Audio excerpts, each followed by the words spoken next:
Terima kasih Anda masih bersama kami. Bagi Anda yang baru saja bergabung, kami hadirkan kembali 3 berita utama hari ini.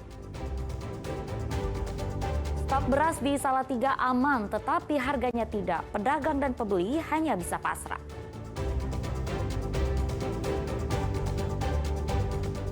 Dampak rehabilitasi irigasi Sungai Gung, Kabupaten Tegal, warga di 3 desa krisis air bersih selama 3 bulan. Seorang wanita penghuni indekos di Kota Tegal ditemukan tewas di Buduk.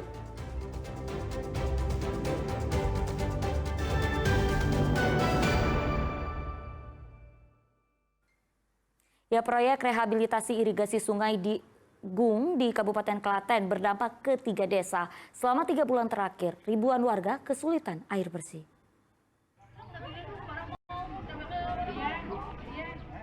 Mengantre air bersih menjadi rutinitas warga dalam 3 bulan terakhir. Mereka hanya dapat bergantung pada mobil tangki air bersih yang datang. Krisis air ini melanda 3 desa, yakni Timbang Reja, Danawari, dan Lebak Siu Kidul. Kondisinya tentu tak hanya mengganggu kebutuhan air bersih harian, tetapi juga pasokan air untuk mengairi sawah mereka. Para warga desa Timbang Reja ini sangat kesusahan air, sumur pada kering, sawah juga gagal panen karena irigasi tidak ada kerjaan atau tidak karena ada proyek bendungan dari Danawari Balapulang. Kami semua kesulitan air bersih dan sangat-sangat membutuhkan air bersih. Ya, krisis air bersih kali ini karena adanya proyek rehabilitasi jaringan irigasi Sungai Gung.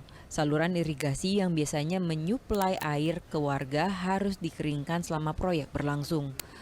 Proyek nasional yang menelan anggaran hingga 65 miliar rupiah ini merehabilitasi sejumlah titik, mulai dari Bendung Danawari, rehab saluran induk, rehab saluran sekunder, dan pembangunan ground seal. Kuncoro Wijayanto melaporkan dari Kabupaten Tegal. Ya, Kejaksaan Tinggi Jawa Tengah menetapkan Sekretaris Daerah Kabupaten Klaten menjadi tersangka dugaan korupsi pengelolaan sewa Plaza Klaten. Selain Sekda, mantan Sekda sebelumnya juga jadi tersangka.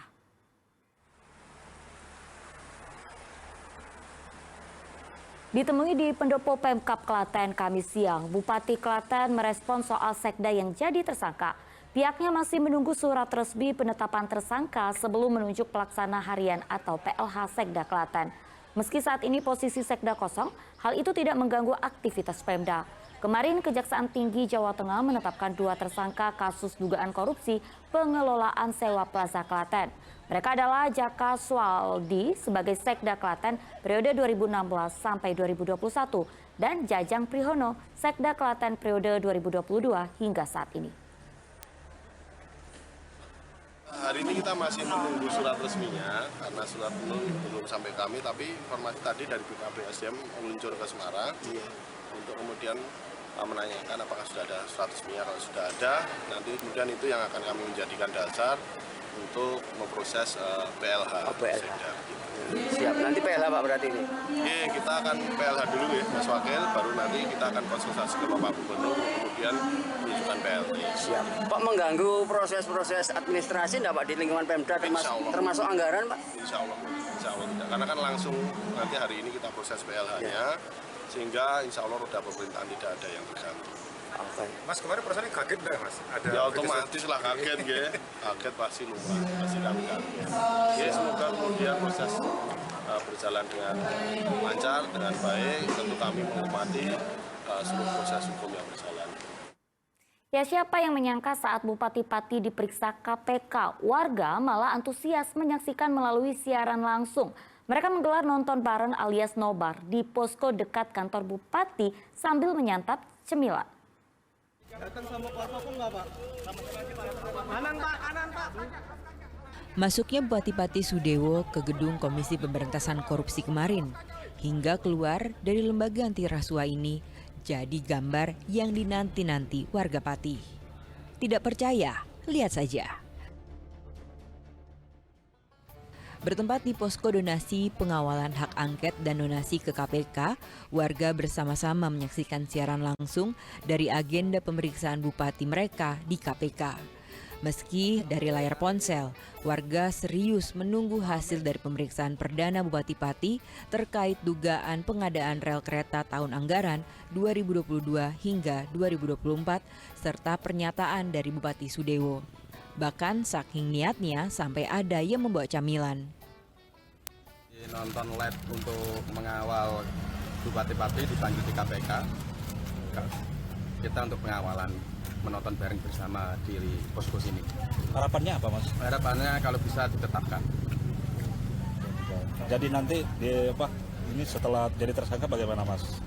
Posko tetap lanjut apa, Pak? Posko tetap lanjut, pengawalan angket juga. Awalnya posko ini dibangun untuk mengumpulkan bantuan uang dan barang dalam demo Pati lalu. Kini posko yang berada di sebelah barat kantor Bupati Pati fokus mengawal jalannya hak angket DPRD Pati serta penggalangan dana untuk demo di KPK pada 2 hingga 3 September mendatang. Sejak dibukanya posko, dana yang terkumpul hingga 27 Agustus kemarin tembus 170 juta rupiah. Dana akan dipakai untuk biaya akomodasi pendemo yang akan datang ke ibu kota dengan menggunakan 10 armada bus. Arif Nur melaporkan dari Pati. Ya, diduga menerima uang dari proyek jalur kereta api, Bupati Pati Sudewo diperiksa KPK hampir 7 jam. Sudewo membantah menerima uang 3 miliar rupiah. Seusai menjalani pemeriksaan hampir 7 jam, Bupati Pati Sudewo langsung dicegat awak media. Ia menjelaskan pemeriksaan dirinya sebagai saksi dalam kasus korupsi proyek jalur kereta di lingkungan Dirjen Perkeretaapian Kementerian Perhubungan. Dalam proyek ini, Sudewo yang merupakan mantan anggota DPR diduga menerima komitmen fee sebesar 3 miliar rupiah. Namun ia membantah jika uang tersebut diduga sebagai suap. Dijelaskan dalam pemeriksaan kira-kira 2 tahun yang lalu bahwa itu adalah uang pendapatan dari DPR. Semua rinci, pemasukan, pendapatan, ada pengeluaran. Meski Sudewo membantah, KPK tetap mendalami aliran uang dalam proyek ini. Terhadap saudara SDW terkait pemeriksaan hari ini ya, didalami terkait dengan pengetahuannya ya mengenai proyek-proyek pembangunan rel kereta ini, termasuk aliran-aliran uang. Karena kalau kita melihat konstruksi perkara yang sudah kita jelaskan dalam perkara sebelumnya, dalam penahanan yang kita lakukan pada sekitar 3 pekan yang lalu begitu ya, itu kan ada aliran-aliran uang kepada pihak-pihak tertentu. Nah ini kita akan konfirmasi. Selain Sudewo, KPK juga berencana memeriksa sejumlah anggota Komisi 5 DPR periode 2019-2024. Sudewo diperiksa lebih dari 6 jam dan banyak pertanyaan yang dilontarkan oleh penyidik. Dan Sudewo juga menegaskan bahwa uang 3 miliar yang diyakini sudah disita oleh Komisi Pemberantasan Korupsi ini bukan merupakan barang bukti suap.